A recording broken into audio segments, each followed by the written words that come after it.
usia 2 tahun saya sudah luar negeri.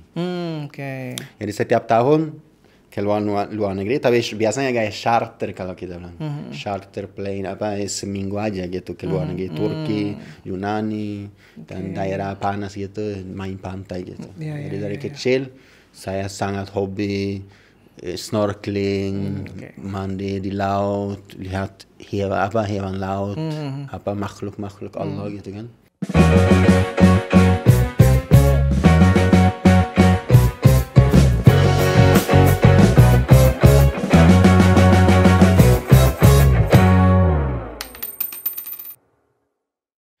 Assalamualaikum warahmatullahi wabarakatuh. Teman-teman Money Habits, sekarang kita tuh lagi rame hashtag kabur aja dulu ya. Jadi banyak banget orang yang konten bahwasanya lebih enak hidup di luar negeri katanya daripada di Indonesia. Tapi hari ini kita kedatangan seorang bule yang dari luar negeri malah pindah atau memilih untuk tinggal di Indonesia. Nah, kita akan kulik kenapa, dan kita sudah hadir di sini saudara kita Anton. Iya. Ya, halo. Assalamualaikum. Waalaikumsalam warahmatullahi wabarakatuh. Gimana kabar, sehat? Alhamdulillah sehat. Alhamdulillah. Bang gimana? Iya, alhamdulillah. Ini sebelum kita masuk ke pertanyaan-pertanyaan ini, saya tertarik dengan satu kata di atas tuh, Bang Bule Travel. Boleh cerita sedikit dong tentang itu? Ya itu karena saya sering dipanggil Bang Bule dari dulu. Oh, oke. Bang Bule ya, oke. Akhirnya saya mulai aktif di sosmed, jadi namakan apa ya, kenapa tidak Bang Bule. Terus saya suka travel, asalnya ke sini travel, jadi Bang Bule Travel. Bang Bule Travel. Emang orang Indonesia itu suka aneh-aneh. Jadi ada bule sedikit dipanggil bule, ditambah bang lagi kan. Oke. Nah, Anton, boleh cerita sedikit nggak aslinya dari mana? Terus dulu di aslinya, negara aslinya tuh profesinya apa gitu? Boleh cerita sedikit? Oke. Saya asli Swedia ya. Swedia, oke. Dari Nordik atau Skandinavia juga disebutkan di Eropa Utara. Viking apa? Ya, daerah Viking. Termasuk Denmark dan Norwegia juga. Ya, di situ lahir 91. Dan di kampung ya. Di daerah kampung, bukan orang kota. Dan saya dari kecil banyak ya biasa kerja kayu dan hutang dan sama ayah gitu. Terus di sana sampai SMA, terus kerja, masuk bantu papa saya, dia punya ini daur ulang recycling metal gitu kan. Oh, recycling metal. Berarti ada usaha sendiri ya? Ya, benar. Dia punya 2 usaha. Tapi satu nama, tapi kayak ada cerita panjang lah. Okay. Satunya recycling, satunya kain gitu. Jualan kain fabrik. Kayak bahan baku rata-rata. Bahan baku. Terus saya di bagian recycling itu. Jadi saya banyak kerja fisik gitu dari dulu di Swedia. Kerja juga bengkel las waktu itu. Dan merakit. Terus kemudian saya cepat ke luar negeri dan jalan-jalan dan sampai ke Indonesia. Oke. Tapi setiap kali, karena saya sampai ke Indonesia 2013. 2013. Kira gitu. Jadi sejak itu sering di Indonesia, tapi kadang-kadang pulang kerja. Dan setiap kali pulang ada cari kerjaan baru, tapi rata-rata dalam bidang industri, kayak merakit dan bengkel. Pernah juga ini cuci mobil ya. Gitu. Rental mobil saya yang cuci kan, dan cek juga ada kerusakan tidak gitu. Oke. Berarti di Swedia bisa dikatakan sebagai professional worker gitu ya. Jadi sebagai profesional, bukan sebagai pengusaha. Bukan pengusaha. Saya Saya karyawan biasa. Swasta ya. Oke. Dari dulu. Saya sebenarnya punya otak juga, mindset bisnis sebenarnya. Cumanya karena masih seandainya saya tetap menetap di Swedia, mungkin dari dulu sudah usaha gitu sendiri. Tapi karena bola balik tidak bisa kita cuma dalam setahun. Kalau usaha harus jangka panjang. Jadi otomatis jadinya saya selalu cari karyawan aja gitu, swasta. Oh, oke. Nah, tapi berarti tadi cerita selain bekerja juga senang traveling, jalan-jalan. Nah, terus apa yang memutuskan untuk akhirnya ke Indonesia? Kan jauh ya Swedia Indonesia. Berapa jam? Ya biasanya antara 20 sampai 30 dengan transit. Seharian. Apa yang bikin ke Indonesia? Apa yang menarik? Bali? Panjang sekali ceritanya sebenarnya. Bukan Bali. Bukan Bali. Raja Ampat sebenarnya. Raja Ampat, oke. Jadi saya orang dari kecil Tidak tahu ya, Allah, qadar Allah kan yang atas segala sesuatu yang menciptakan dan kesukaan hobi kita gitu kan. Jadi dari kecil hobi jalan-jalan. Mungkin karena didikan, saya bungsu dalam keluarga saya dari 5 orang. Dan anak-anak pertama ibu ayah masih ini dalam perjuangan untuk finansial gitu. Anak akhir saya sudah bungsu, menikmati ya. agak sudah mulai lebih damai lah kehidupan finansial. Jadi mereka sudah punya kemampuan untuk jalan-jalan waktu itu. Jadi biasanya ada gaya kebiasaan dari saya kecil. Usia 2 tahun saya sudah luar negeri. Jadi setiap tahun ke luar negeri, tapi biasanya kayak charter kalau kita bilang.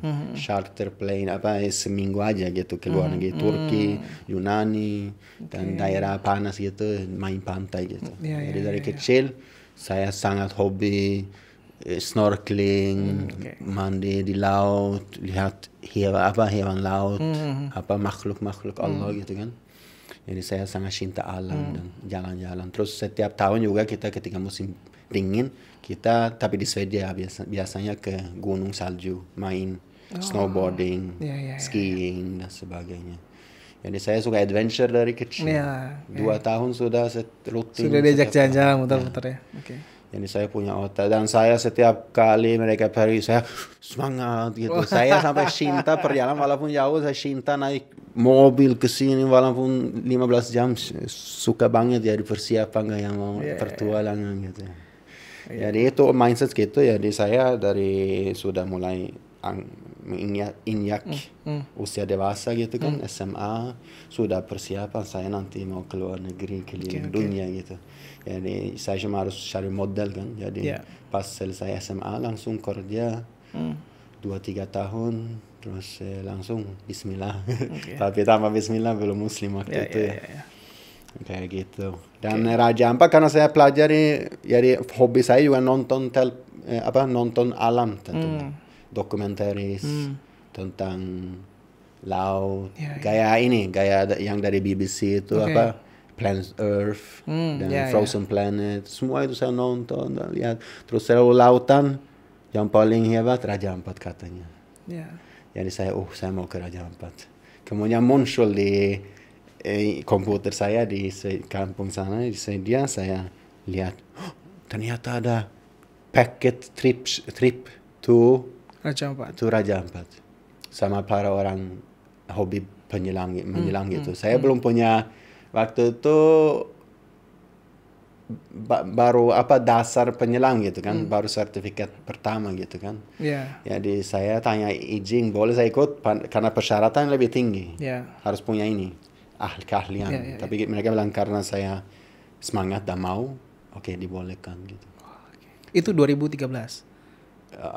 Persiapan 2012 ini. 2012. Mungkin awal 2012 sudah tahu dan ada minat, saya tanya, terus saya daftar, kemudian berangkat kan akhir tahun itu. Dan sebagus itu Raja Ampat. Ya memang luar biasa. Masya Allah ya. Jadi gara-gara saya ke Raja Ampat, kemudian ke Manado dan Bunaken dan Bali lagi. Jadi kurang bagus. Karena Raja Ampat karena ada bandingannya ya. Sudah lihat yang paling indah, turun lagi. Turun grade-nya. Quality. Oke. Nah, ini satu hal yang menarik nih. Anton senang traveling ke mana-mana, sudah beberapa negara tentunya, sampai akhirnya ke Indonesia. Terus yang saya tanyakan begini, kan 2013 lalu stay di Indonesia, mulai tahun?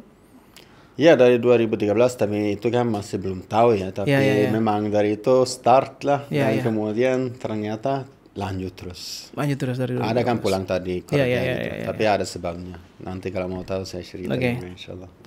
2013. Terus akhirnya ini saya mau tanyakan adalah perbedaan apa yang mendasar tentang, kalau kita bilang budaya tentu berbeda. Saya mau ngomongnya tentang pekerjaan.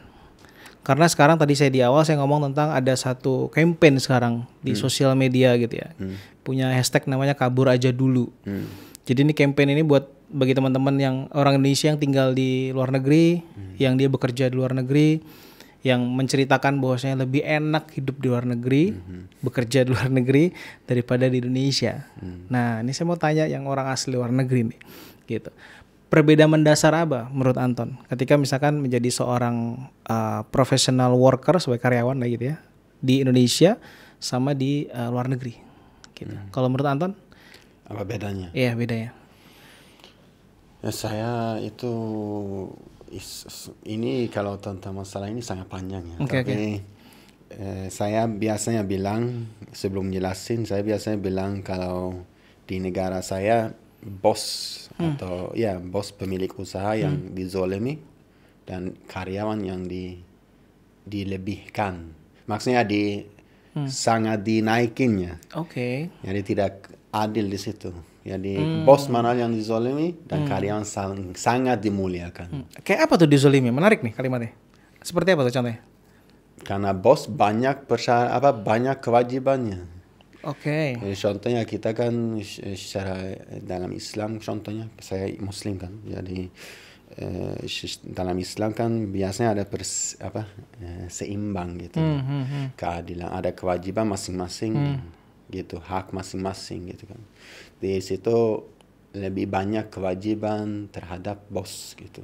Dan itu misalkan masalah pajak semua sangat ditekan dengan pajak. Terus karyawan punya susah paycheck karyawan. Dan sistemnya di sana yang paling akhir masuk, paling pertama keluar. Dan gadis itu kan tentunya kita semua tahu manusia banyak yang bagus tapi juga banyak yang kurang ajar atau kurang bagus. Dan tidak mesti atau sering sekali yang masuk pertama sering terjadi dia yang paling tidak bersyukur lah, banyak mengeluh lah, dan mau santai lah, dan tidak mau lakukan, harus disuruh terus dan sebagainya. Banyak lah. Sementara dia tidak boleh dia. Ketika dia lagi sempit, ekonomi turun, dia harus keluarkan pada mungkin karyawan terakhir masuk yang paling mulia, paling akhlaknya baik, dia punya itu prinsip kerja keras dan benar-benar jaga waktu, datang jarang sakit dan sebagainya. Sangat bos senang sama dia. Tapi harus dia yang keluarkan, sementara dia harus simpan yang kurang baik sama bos. Tidak hargai bos. Kita aja tidak urus kerjaan kita kan, itu berarti kita tidak menghargai bos. Jadi ya banyak sekali ya kalau itu, mau masuk dalam. Tapi itu rules dari pemerintah sendiri. Bahwasanya orang-orang lama itu tidak boleh dikeluarkan begitu ya? Ya bukan jadi yang akhir masuk, yang pertama harus dipecat. Kecuali ada sangat jelas sekali dia lampaui batas dan fatal yang si karyawan tadi. Fraud misalkan gitu ya? Iya. Ada batas tapi agak tinggi itu maksudnya. Kan tidak bisa cuma karena bilang kamu malas, kamu kurang moral kerja, kurang bagus gitu. Tidak cukup yang kayak gitu. Jadi banyak. Terus di sana kan ada gaya dari pemerintahan suatu gaya organisasi. Biasanya karyawan suka itu sebenarnya bayar per bulan dari gaji, tapi tidak terlalu banyak, tapi beberapa ratus ribu lah. Di sana kan prosesnya jadi masih agak rendah kan. Situ kalau ikut di situ nanti dibela sama mereka selalu. Jadi kayak asosiasi pekerja begitu ya? Kayak organisasi sosial namanya gitu kalau diterjemahkan. LSM lah, semacam LSM. Saya belum pernah ikut karena saya merasa buang-buang duit dari kayak gaji. Terus saya juga sejak Muslim saya merasa itu jadi gaya pajak gitu, dan saya mengimani bahwa tidak boleh, kita harus tawakul sama Allah gitu kan. Itu kayak kita bayar uang yang tidak mesti kembali gitu kan. Seperti pinjaman uang kayak gitu. Nah, ini satu hal yang menarik tadi. Kalau dari sisi pengusaha di tempat Anton ternyata banyak sekali dalam tanda kutip kewajiban-kewajiban yang harus dilakukan begitu ya. Nah, sedangkan sebagai seorang pekerja lebih dimudahkan gitu. Nah, kita mau highlight nih di bagian tax dan pajak. Kalau buat karyawan deh sekarang, kalau di sana pajak berapa persen? Ya biasanya kalau kerja 100% dalam setahun itu selalu dari gaji sekitar 30%.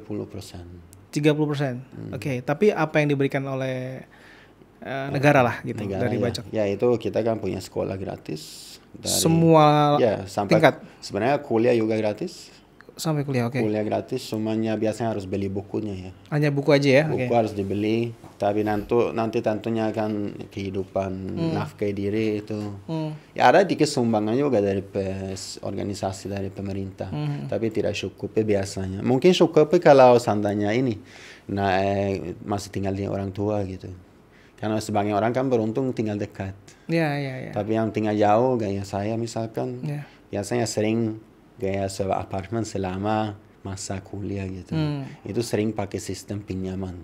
Jadi keluar dari kuliah itu mungkin punya 300 juta. Ada utang. Ya. Oke. Gitu. Apa? Sekolah gratis, lalu kesehatan? Kesehatan juga gratis. Biasanya ada kayak masuk ke rumah sakit daftar aja kayak misalkan 200.000.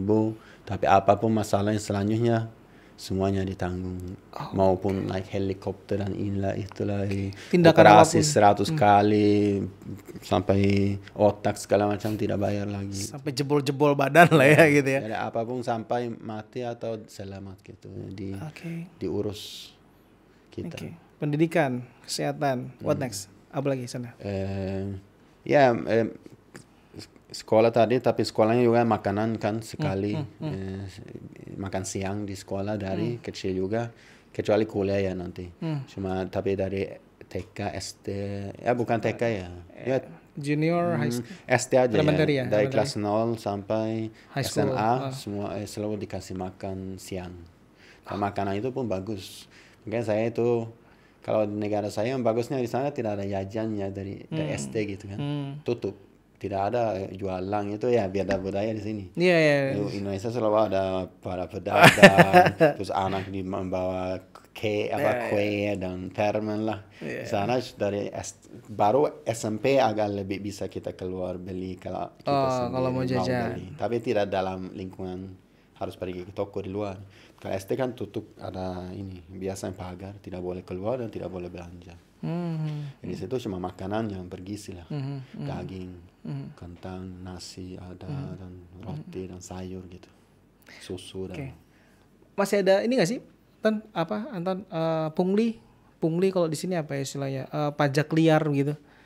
Contohnya misalnya kalau di Indonesia kan kita usaha di sebuah tempat begitu, terus ada organisasi lah, mereka bilangnya organisasi yang datang minta uang keamanan, gayanya minta uang keamanan, padahal kita sudah bayar pajak, tapi memang hanya untuk preman aja gitu, nggak ada sana ya. Tidak ada ya, itu gitu. Indonesia. Semua otomatis misalkan saya kalau karyawan itu ditarik sama biasa ya bos sendiri atau si karyawan dia yang urus keuangan gitu kan, yang bagi gaji itu otomatis dia bayar ke pemerintah di situ. Dan ya bos sendiri sama perusahaan semua lewat online aja gitu kan, langsung transferan gitu kan, tidak ada yang nggak ada tambah-tambahan yang aneh-aneh gitu. Ya. Nah kalau di Indonesia hal gitu semacam biasa. Kemarin saya cerita sedikit, saya kemarin ngobrol sama salah satu pengusaha kuliner. Punya karyawan sekitar 4.000 orang, Indonesia sudah cukup banyak besar dia. Dan dia bilang kalau nggak salah dia punya sekitar 13 tagihan pajak dalam tanda kutip. Dan itu pun gaya itu ya, kayak mafia gitu. Iya. Gitu. Makanya dia bilang pengusaha Indonesia tuh struggling, tangguh-tangguh. Tapi itu yang ya mungkin ini nanti bisa dipotong aja ya. Tapi itu mafia dari pemerintahan atau gaya mafia? Both of. Kalau mafia biasa kan seharusnya kalau pemerintah benar tidak bisa apain. Tapi kalau mafia yang berseragam banyak. Okay. Yang berseragam. Oke, kita lanjut. Ya. Nah, seru nih. Tadi kita udah ngomongin pekerjaan, ternyata di sana yang lebih banyak ditekan sama pemerintah berarti ya. Aturan pemerintah bahwa saya pengusaha harus A, B, C, D dan segala macam. Di sana sebagai seorang karyawan dalam tanda kutip bisa dikatakan lebih dinaikkan lah derajatnya begitu. Karena mereka nganggapnya ya itulah aset mungkin ya, aset perusahaan, kalau nggak ada karyawannya juga nggak jalan gitu. Tapi di sisi lain tadi saya juga seru juga tuh, orang-orang yang lama dia sulit untuk dikeluarkan padahal pekerjaannya mungkin kurang baik dan segala macam gitu ya. Oke. Selain kita ngomongin itu, kita ngomongin mungkin salah satu tadi saya bilang ada campaign kabur aja dulu tuh karena salah satunya adalah di masalah penghasilan. Karena kalau di Indonesia itu UMR atau upah minimumnya itu kan di tiap daerah berbeda-beda gitu. Nah, kayak misalkan di Jogja sendiri itu salah satu yang terendah di Indonesia sebenarnya begitu. Sedangkan kalau kita lihat gaya hidup sekarang di Jogja, Anton tahu sendiri Jogja seperti apa. Itu sudah kayaknya dengan UMR gak cukup untuk berkeluarga gitu ya. Nah, kalau di Swedia sendiri untuk dari dulu waktu saya di sana itu masih bagus, tapi sekarang kan katanya saya kan tidak tahu sekarang karena tidak mengalami sendiri. Tapi banyak orang kan keluh sejak mulai masalah global kan, peperangan. Itu berdampak ya tadi. Dan banyak sanksi dan semuanya. Kayak Rusia dan Ukraina, kemudian tambah lagi Palestina sama Israel gitu. Jadi itu naikkan semua bahan baku banyak lah. Dan itu sebenarnya gara sistem politik mereka lah dan sanksi semua itu yang bikin otomatis kan dulu orang cukup tiba-tiba kan semua sedikit di sini sedikit sini jadi banyak. Ternyata dulu bisa sampai ibu ayah alhamdulillah mereka masih bagus, termasuk bukan yang kaya raya tapi mungkin menengah ya di ke atas gitu. Jadi mereka kan terasa kayak dulu beli 2 kantong di toko kayak harganya sekian, sekarang beli harga ini hanya hampir seperti 2 gitu. Jadi terasa banget sampai kakak juga semua ngomong. Tapi yang paling susah kan mereka yang dulu masih agak plus minus 0 atau sedikit atas 0 mungkin. Tiba-tiba gitu sudah harus kayak puasa lah atau kurangi konsumsi. Dan pasti kan biasanya juga ada yang bahkan 0 atau di bawah 0 terus tambah jadi kan. Ada yang lebih, itu biasanya daerah banyak orang itu yang pengungsi yang kayak gitu mungkin yang datang dari juga masalah politik peperangan dari dulu kan Swedia terima banyak sekali pengungsi dari dulu sejak Perang Dunia II sampai sekarang. Dari mana biasanya kalau pengungsi di Swedia rata-rata? Dari mana? Negaranya yang masuk ke Swedia? Semua negara yang punya konflik pernah. Hampir. Jadi awal kan Perang Dunia II itu memang campur kayak banyak orang Eropa, Jerman, Balkan dan sebagainya. Tapi kemudian Turki dan Balkan yang banyak. Setelah itu awalnya Finlandia juga. Kemudian pindah ke Balkan, Perang Balkan kan 90-an ke atas. Kemudian kan ada peperangan Irak, Afghanistan dan konflik banyak di Somalia dan daerah-daerah Afrika kan banyak konflik juga tapi tidak banyak dibahas ya secara global ya. Yang paling banyak Timur Tengah yang selalu dibahas di berita. Karena mungkin yang paling panas dan paling menarik mungkin perlu dibicarakan. Jadi Afghanistan, Irak, Suria, Palestina, semuanya. Iran juga gaya politik dalam kan, internal gaya dulu kan ada revolusi segala macam banyak orang Iran sekali di Swedia juga. Jadi kita beragam agama dan warna dan budaya di Swedia. Alhamdulillah banyak dapat kita mengenal banyak luar negeri dan pengalaman. Dan kita juga mengenal bahwa semua manusia sama. Walaupun budaya tapi semua punya emosi, semua punya stres dan bahagia dan sebagainya. Dulu kan saya pengalaman dari kecil di kampung. Terus saya kira sampai kampung sebelah atau yang agak atas kita kan kampung banget hutan. Saya kira kalau kampung yang agak buat saya kota tapi bukan kota sebenarnya. Itu saya kira mereka orang beda dengan saya gitu kan. Jadi dari kecil kan perjalanan panjang kita semakin pelajari ternyata mereka sama seperti saya. Kemudian luar negeri sama ternyata. Ke Indonesia lagi sama ternyata. Punya juga bisa sedih. Paham maksudnya? Karena kan kita kira karena beda bentuk badan dia beda di otaknya bukan dan hatinya. Jadi alhamdulillah ini hilang gaya nasionalis dan rasisme dari hati saya. Ya, berarti memang harus banyak ketemu orang ya. Ya. Harus banyak jalan-jalan ya, biar kita bisa tidak apa ya, kalau bahasa kita ya keakuan apa egoisme kita lebih tinggi gitu ya. Makanya bahaya stay satu tempat sebenarnya. Apalagi kalau di closing sama misalkan pemerintahan atau apa. Kayak negara-negara yang tidak punya, sampai tidak tahu apa yang terjadi di luar negeri, terus selalu didorong di radio dan TV tentang kita orang hebat, kita ini, kita bangsa gitu apa. Ya, itu kan panggil nasionalis dan rasis, padahal sesama manusia semua dari Bani Adam semua punya ayah yang satu, cuma tersebar terus gara-gara dengan qadar Allah ya, beda bentuk badan. Tapi kalau saya sendiri, alhamdulillah saya pergi ke negara manapun tidak pernah mandang nationality atau gitu kan. Saya sering sekali bisa akrab sekali sama, contohnya aja misalkan orang Pakistan saya bisa akrab banget ya, sementara banyak orang Swedia saya kesal, tidak senang. Di Indonesia juga ada yang cocok, ada yang tidak cocok. Kita gabung secara batin gitu. Itu aja yang penting, gabung batin itu yang bikin senang, bukan masalah nama dan background gitu. Oke, menarik.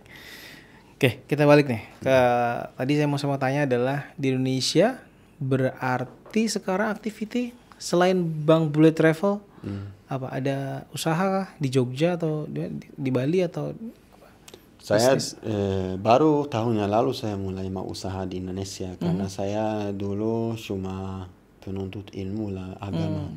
Karena saya awal ke Indonesia cuma traveling, bule biasa, tidak punya agama, tapi juga tidak mengingkari agama, ya bebas lah. Pola pikir pun bebas, cari pengalaman aja gitu. Terus tapi saya jadi muslim kan, waktu itu jadi mualaf, cerita panjang. Tapi saya mulai semangat menuntut ilmu agama. Jadi saya menuntut ilmu agama sampai 2023 bisa dibilang. 2023.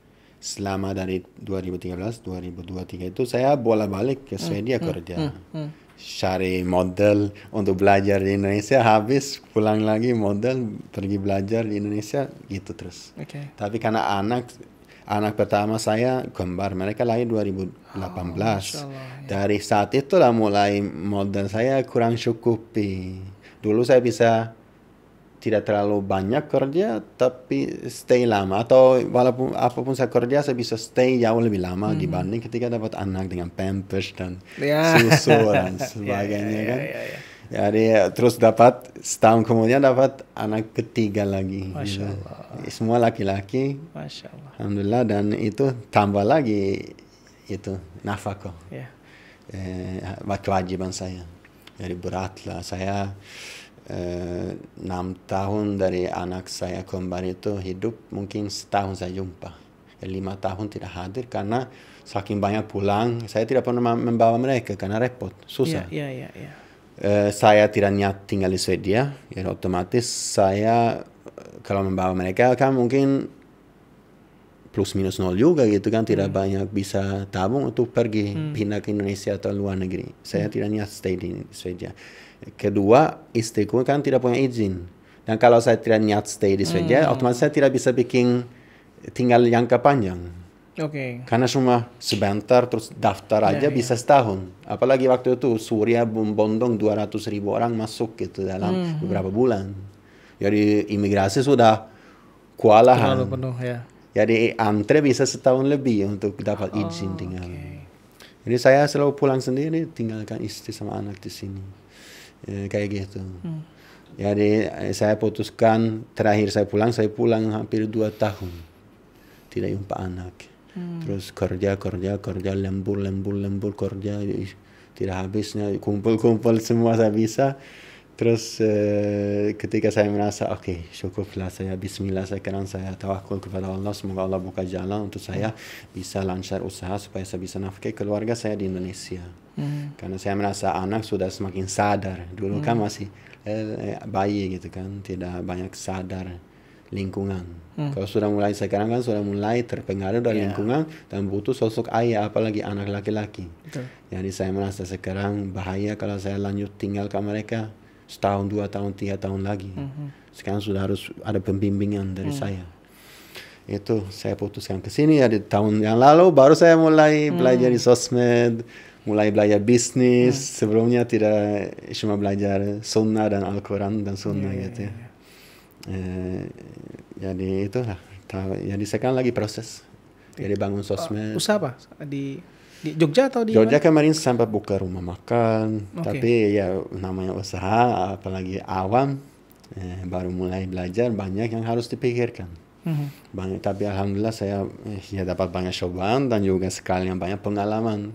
Apapun yang menimpa kita, yang cobaan atau musibah, walaupun berat dan pahit, insya Allah ilmunya kita telah beli dengan keringat dan dana gitu kan. Ya, kita harus bilang ya, kalau positif pikiran kita beli pengalaman gitu.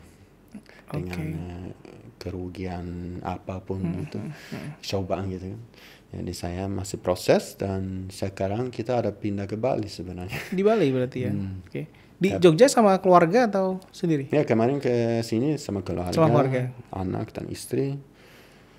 Pertama tinggal di Bantul, kemudian ke Sleman dan sekarang pindah lagi ke Bali. Sebenarnya ya ceritanya panjang banget, ada banyak alasannya gitu. Ya. Berarti di Bali buka usaha di. Ya sekarang ada rental di Bali. Oh, nice. Ada rumah makan. Nice. Rumah makan itu tapi diurus sama istri saya dan teman dia. Terus saya sendiri fokus online gitu. Karena saya pengen ya dunia digital ini sekarang, dulu saya tidak suka sosmed sama sekali.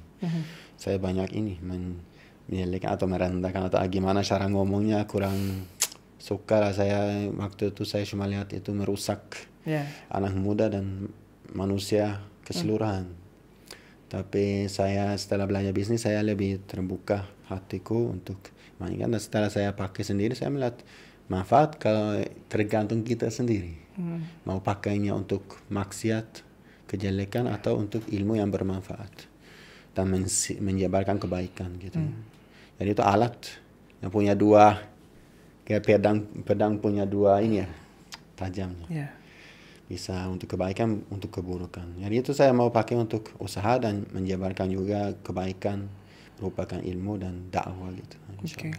Nah, berarti sudah apa istilahnya tahu lah ya tentang kondisi di Indonesia, kehidupan di Indonesia dan lain-lain nih. Nah ini saya mau ngambil angle dari sisi kehidupan dan juga sisi keuangan nih. Nah kalau menurut Anton gitu ya,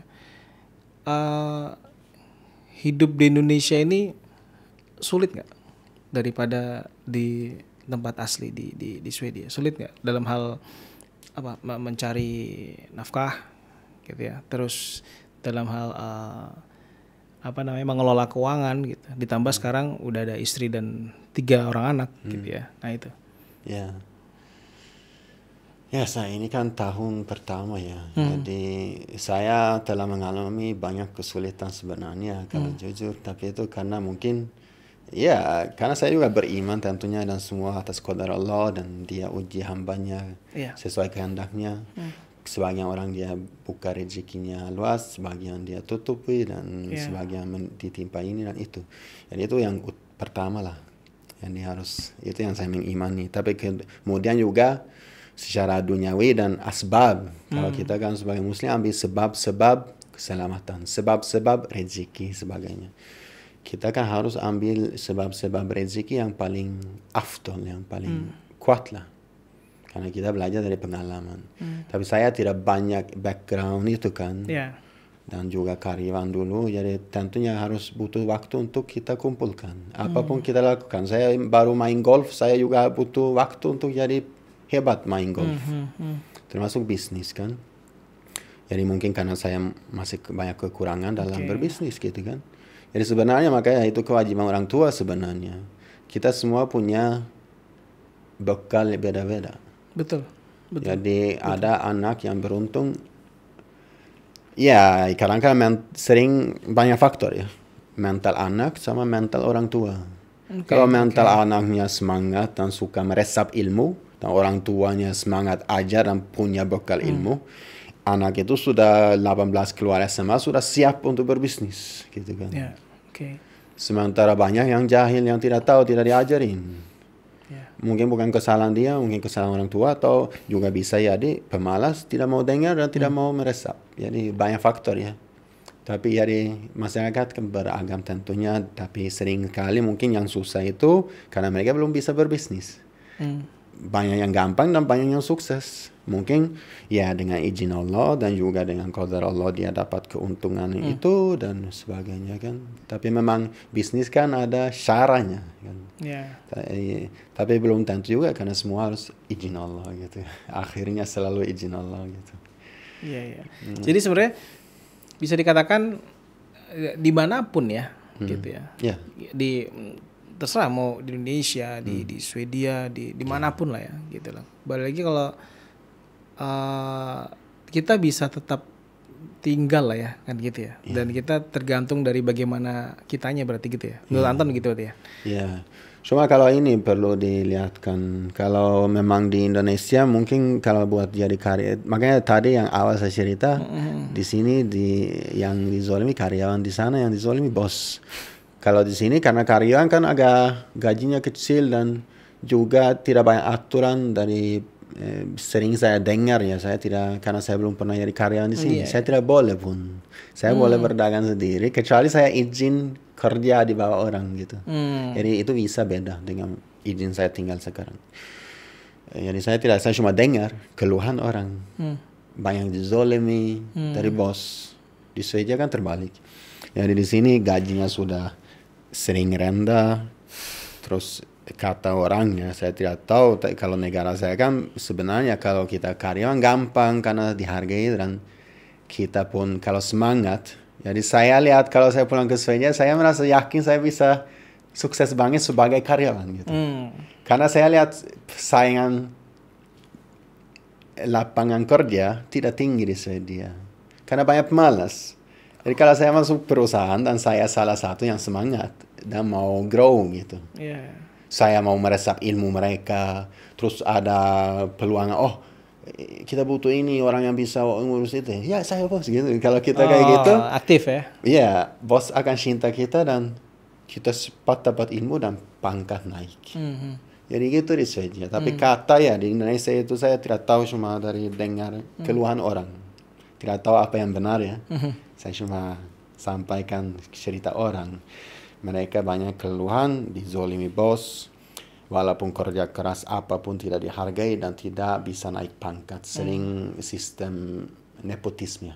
Kalau ada namanya nepotis, utamakan keluarga, utamakan misalkan teman ras, race. Misalkan si bos misalkan orang, contohnya orang Sumatera, dia utamakan misalkan orang kampung dia, atau keluarga dia, atau sebagainya gitu. Ya banyaklah kayak gitu katanya. Jadi itu kalau di Indonesia memang agak susah buat karyawan dibanding di Swedia. Tapi kalau bos, mana lebih gampang usaha di Indonesia. Karena modal kita lebih gampang diolah di sini dan tidak banyak. Di sana kan lebih banyak aturan sebagai bos tadi kan. Dan banyak pajak segala macam. Jadi agak berat banget di sana. Jadi untuk membuka usaha di Swedia khususnya itu aturannya lebih ketat ya? Iya. Dan izin dan segala macam sangat. Berarti di sana nggak bisa ya, Anton? Kayak di Indonesia kan, Anton sering lihat ya, buka pecel lele di pinggir jalan, tiba-tiba buka tenda. Di sana nggak mungkin ya? Ya, saya yang belum tahu, tapi saya tahu bisnis kuliner di sana dahsyat masalah higienis ya. Di sini higienis nomor sekian. Ya di sini kan sangat jauh sekali. Kalau di Swedia saya cuma dengar cerita contoh gitu kan. Kan ada juga organisasi dari pemerintah yang pantau gitu. Ya kadang-kadang mereka tiba-tiba masuk di perusahaan dan kayak Intel gitu. Pakaian biasa, seakan pelanggan terus. Tapi kalau misalnya rumah makan itu tiba dia masuk di dapur. Terus nanti dia cek ya semua. Kasih tahu dia, ya saya dari kebersihan atau bagian kebersihan pemerintah itu. Dan saya cuma mau ini meneliti supaya kalian bagus gitu ya. Dia buka kayak tempat gelas, dia lihat kotor. Ini ada debu, ini peringatan ini. Kayak gitu sampai bisa dapat sampai kayak situ ya? Peringatan. Kalau sudah terjadi 2-3 kali atau apa aturan pas saya kurang tahu ya. Itu bisa ditutup. Sampai ditutup ya? Tidak Kalau hanya dikasih sudah tidak merubah setelah diperingati gitu. Oke. Jadi kayak gitu. Ketat banget. Iya. Sampai juga kan misalkan ini saya ada lap, kan lap harus juga dipisahkan, misalkan ini untuk meja, untuk lantai, terus tidak boleh simpan di satu tempat lah, terus kalau ini jatuh sekali terus disaksikan sama orang kayak gitu dan diambil dipakai ulang tidak boleh juga. Itu langsung harus dicuci di mesin cuci lah, ya, segala macam. Banyak aturan sekali. Tapi sebenarnya kan kalau kita lihat aturan itu baik sebenarnya. Ya aturan baik, tapi kadang-kadang melebihi batas. Ya terkadang melebihi ya oke. Oh iya. Ya apa ya, plus minus lah ya. Tapi kalau Indonesia kan ya kita bisa lihat ya mudah gitu, lebih mudah. Orang bisa mau jualan buka di pinggir jalan, asal ada tenda gitu kita buka di pinggir jalan. Ya. Tapi memang saya lihat kalau harus atau puji negara saya dengan cara apa, itulah sebenarnya ketertiban dan kebersihan. Tata ya, atau tata tata ya namanya. Tertib gitu. Tertib tertata. Makanya kebersihan secara bukan cuma resto, saya maksud secara umum. Anak di sana masih kecil cari tempat sampah gitu kan. Saya kan punya budaya itu membawa keluarga saya tentunya. Jadi anak saya dulu kita tinggal di Jakarta, di apartemen pernah di situ. Ada lingkungan, ada kayak tanam, terus orang lihat kan orang Indo beda budaya ya. Jadi anakku masih 4 tahun atau apa, dia dapat apa dari orang, diberi orang, dia punya sampah, dia masuk koceknya. Sampai orang Indo komen, apa? Karena dia cari, dia nunggu sampai ada tempat sampah. Jadi masuk kantong, masih 4 tahun. Sekarang saya lihat di jalan belakang orang naik motor, saya lihat ibu-ibu dan ada orang Muslim ya, ada yang kerudung, ada yang laki-laki juga banyak, apalagi rokok gitu ya. Tapi ya digonceng terus lempar plastik aja gitu di jalan dari motor gitu. Tidak peduli. Dan itu juga aneh buat saya karena bukan mereka tahu itu sampai masuk berita masalah sampah dan di lautan dan ikan kita pun makan ikan tongkol segala macam. Kalau dimasuk di laboratorium itu banyak plastik dalamnya. Dan plastik itu mikroplastik kan sudah dihancur sama laut, tapi tetap ada dalam dagingnya. Itu katanya kalau masuk tubuh kita tertumpuk. Jangka panjang jadi penyakit. Tubuh kita susah detox itu, hilangkan itu. Jadi sampai ikan laut pun sudah kurang sehat makan. Jadi apapun kita makan sekarang mengandung plastik. Gitu. Juga itu kan di Jakarta setahu saya masuk berita juga ketika ada banjir dan segala macam, katanya karena sumbat. Karena banyak plastik di saluran gitu. Jadi saya akan mungkin lupa ya atau kebiasaan ya, kebiasaan. Kalau tadi dibilang mungkin di sana karena aturannya ketat, buang sampah mungkin ada denda dan segala macam. Kalau di sini tidak ada aturan itu ya. Bahkan di sini ada sosial eksperimen orang YouTubers Indonesia, sosial eksperimen dia pasang CCTV di daerah jembatan. Dalam 1 jam tuh ada orang lebih dari 5 orang buang sampah. Dan seplastik. Bukan hanya kecil, tapi dia plastik rumahnya dia, satu rumah itu dia buang. 1 jam. Masalahnya banyak orang tidak paham kalau pernah dengar compound effect gitu kan. Sampai ada buku saya pernah baca compound effect, sangat bagus sekali. Karena itu mengajar kita kalau kita konsisten sesuatu walaupun sedikit setiap hari akan tertumpuk. Termasuk misalnya invest setiap bulan sekian dalam apa gitu. Dalam jangka 10 tahun jadi misalkan luar biasa. Termasuk ilmu. Misalkan setiap hari saya belajar sebuah bahasa 3 kosakata setiap hari, dalam setahun sudah hampir 1000 kata. Gitu kan. 3 tahun cuma belajar dikit 5 menit setiap hari sudah menguasai bahasa baru gitu. Jadi apapun itu, termasuk yang kita, misalkan saya makan yang tidak sehat setiap hari, selama setahun, 5 tahun jadi penyakit. Gitu. Sama dengan sampah itu tadi. Dia kira tidak apa-apa satu plastik. Tapi ternyata ada 100 orang yang lakukan itu setiap hari, bertahun-tahun. Itu satu jambatan gitu. Jadi lama-lama jadi musibah gitu. Karena tidak paham compound effect itu. Atau tidak sadari. Nah, terakhir nih, Anton, saya mau minta tips ya buat teman-teman Money Habits. Gitu. Karena Anton pernah keliling-keliling dunia, beberapa negara, sudah banyak lihat orang dan segala macam, juga bekerja atau mencari nafkah di 2 negara gitu ya, di Indonesia sebagai usaha sekarang, terus di Swedia sebagai pekerja gitu. Mungkin buat teman-teman Money Habits, buat orang-orang yang pengen keluar negeri hanya untuk mencari nafkah gitu.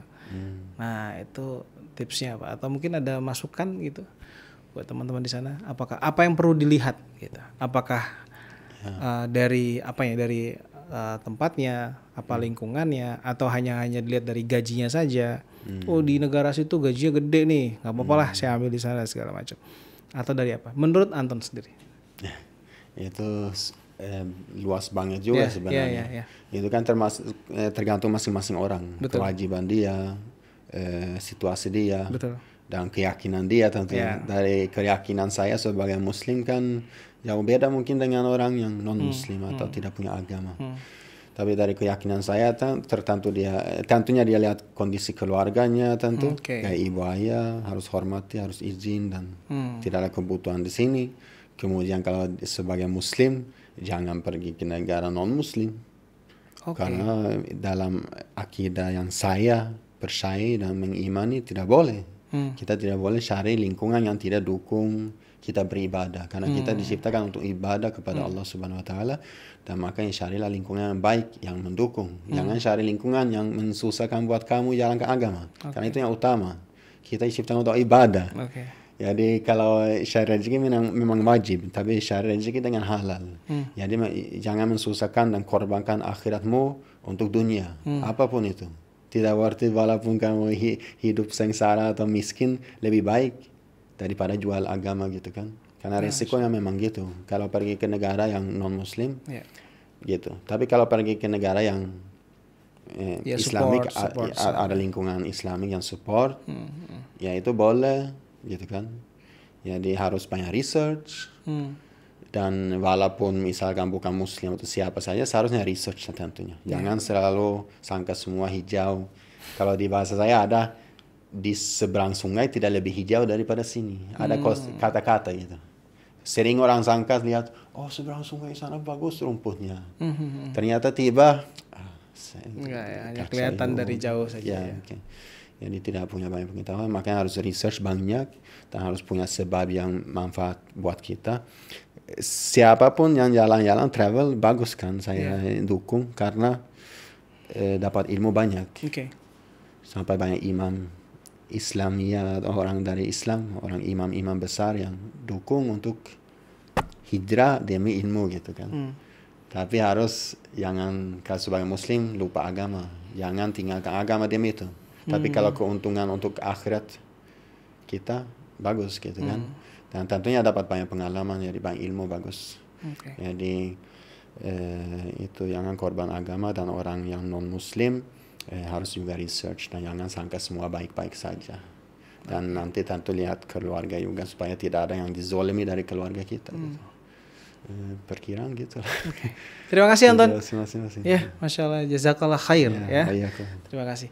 Oke, teman-teman Money Habits, kita dapat banyak banget insight gitu ya. Kita dapat banyak banget insight dari seorang Bang Bule Travel ya. Dan tadi ada beberapa tipsnya itu menarik, bahwasanya harus research dulu sebelum kita memutuskan untuk dimanapun kita berada gitu ya. Tapi bagi seorang muslim tadi dikatakan bahwasanya ya kalau mau cari nafkah di negara lain boleh, tapi sebagai seorang muslim jangan tinggalkan agama gitu ya. Jangan gadaikan agama hanya untuk dapat income lebih besar dan seterusnya begitu ya. Sering kan di luar negeri itu kita sering kalau di tempat non muslim kan memang mungkin di tempat kerja tidak bisa sholat, susah sholat, bisa sholat tapi harus stres, tidak bisa ke masjid, sampai mungkin tinggal jauh tidak ada masjid sama sekali. Mungkin sebulan sekali ke masjid, terus tertumpuk, sama compound effect. Dan di situ juga banyak syaitan pasti ikut.